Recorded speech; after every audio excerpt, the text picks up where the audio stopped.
ఇంటిది boat crash అయి ఉందా? రే డోరేమాన్, జల్దీ రారా, జల్దీ రా. అవునరా, ఎదురుగా ఒక బోట్ అయితే క్రాష్ అయి ఉంది. మరి అది ఏం బోటు ఇది? ఒక్క నిమిషం. అవునరా, ఇక్కడ ఒక బోటు క్రాష్ అయి ఉంది.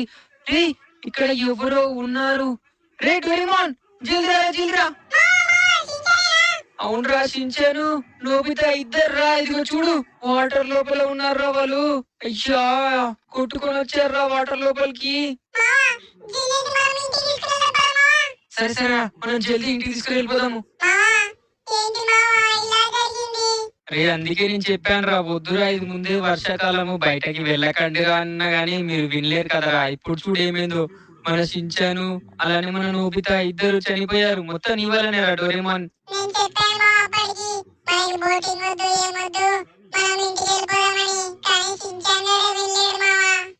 రేయ్ షించాన్, నోబితా లేవ్వండి రా, లేవ్వండి.